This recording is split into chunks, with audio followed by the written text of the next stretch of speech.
ago, a stranger sitting next to me on a plane asked me what I did for a living. I told him that I'm an archaeologist and I studied the ancient Maya. He said, "Whoa, I love archaeology," and told me how excited he gets when hearing about the new finds. Then he told me how amazing it is. The aliens from the planet Nibiru had come to Earth and established the ancient Sumerian culture in Mesopotamia. I had these conversations a lot on planes, in bookstores, and in bars. People want to talk about me about pseudo-archaeology, something that seems like archaeology but isn't. Involves making wild and improbable claims about the human past. Things like aliens built the pyramids, or survivors from the lost continent of Atlantis inventing hieroglyphics writing. Now most of us know that claims like these are unfounded and frankly absurd. Yet they're everywhere. They're on TV shows, in movies, and in books. Think of the History Channel series Ancient Aliens, currently in its 15th season, or the most recent Indiana Jones movie about the Kingdom of the Crystal Skull, or Eric von Duncan's classic book Chariots of God. Here's the crucial question: who cares? It's just entertainment, right? It isn't a nice escape for reality and fun way to think about the world. It's not. Most absurd archaeology is racist and xenophobic, and like other forms of entertainment, it influence our culture in a real way. Let me give you an example. It's common to hear absurd archaeologists claim that groups like the ancient Egyptians or the ancient Maya accomplish incredible things, but only with the help of the outside groups like aliens or people from Atlantis. What you really hear is absurd archaeologists claiming that, say, Roman had helped building into the Colosseum, or the Greeks had helped building the Parthenon. What is that? For pseudo-archaeologists, Europeans couldn't have accomplished their feats on their own, but not Europeans must have had outside guidance. Claims like these are not just outrageous, they are offensive. Here and in so many other instances, pseudo-archaeology is just a myth or white supremacy, the spiritual Europeans, and discredit their ancestor achievements. I spent the last 12 summers doing archaeologist field work in the Maya area. Several years back, I was staying in a small village along Belize Guatemala border. I spent day after day in the lab, staring at a tiny brown, eroded piece of ceramic. The Maya men who lived across the street made us slate carvings to sell to tourists. He stopped by every once in a while to chat, and one day he brought over a slate carving, and it was this image. The image is carved into sarcophagus to lead the Maya king Pakal around his death in 683 AD. This magic is incredible and it's complex. It shows the deceased king rising from the jaws of the underworld to be reborn as a lady. In the center is a stylized world tree that extends from the other world through the realm to the living into the upper world. Around the edges is a skyline with the symbols from the sun, moon, and stars. I was so excited to talk about my neighbor about the ancient Maya religion, cosmology, and iconography. Instead, he wanted to talk about the ancient aliens episode he had seen, the one about the Maya. And he told me that this major was an astronaut at the controls of the rocket ship. I was shocked.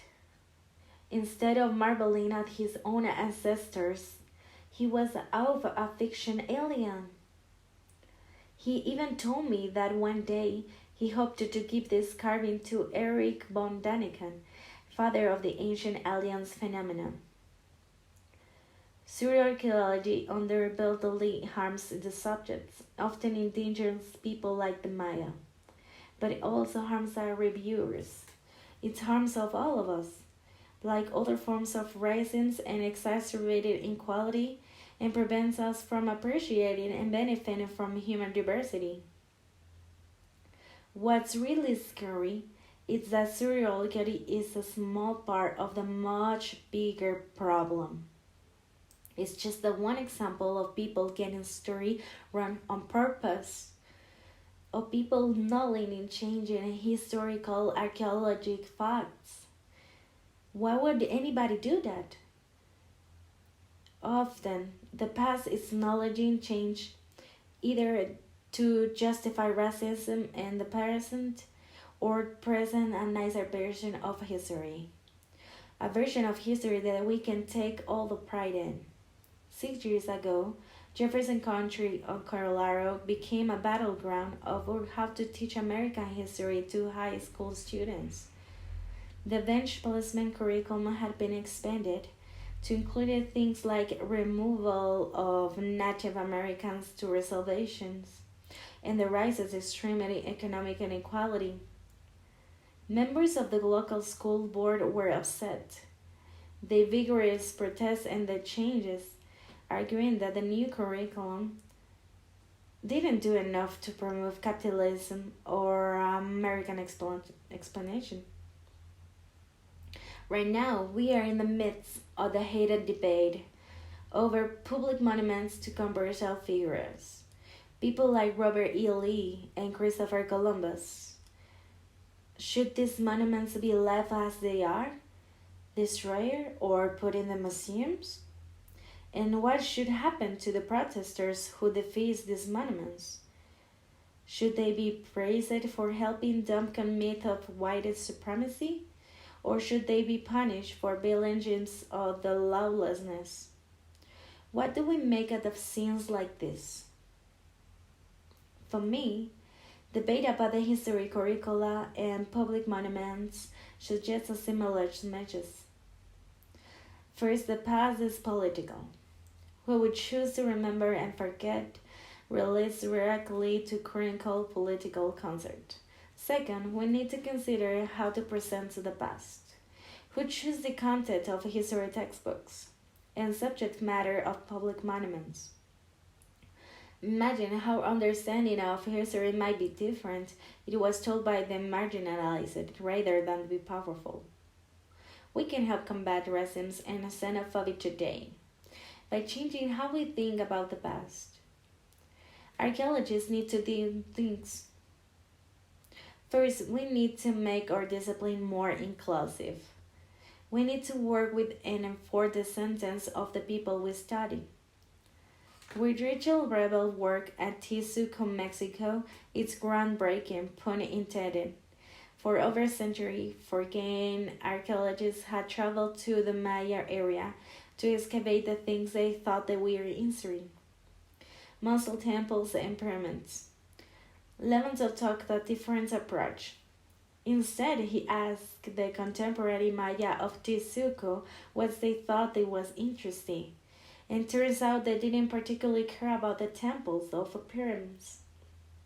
They were interested in the caste war, a major part on the study colonial period Maya rebellion. The second, we need to make archaeology more accessible. The last time I walked into the bookstore, I asked her where I could find the archaeology books. The clerk took me on the section level of ancient mystery and lost knowledge. It had books with titles like Extraplanetary Experience.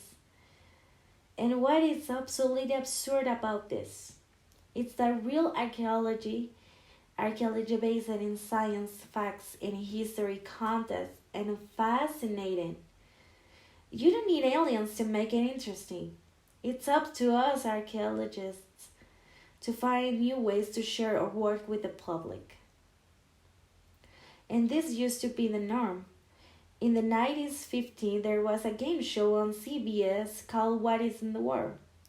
The host will present object and artifact, and the archaeologist contestants will try to figure it out what this thing was and where it was from.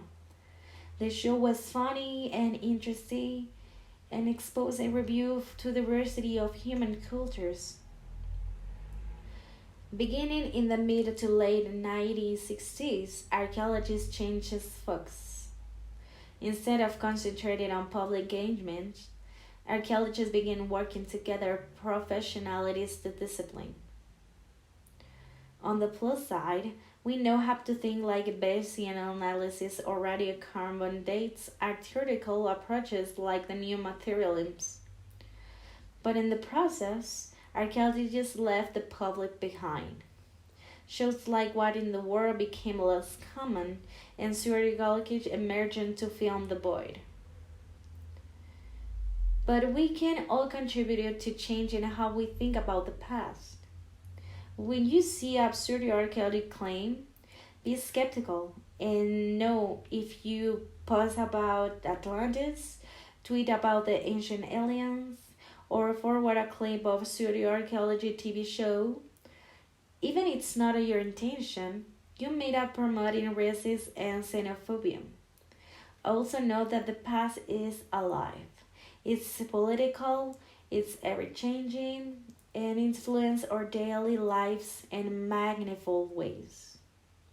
So the next time that you watch the History Channel, read an archaeology book, or view a public monument, remember that every statement about the past is a powerful statement about the present.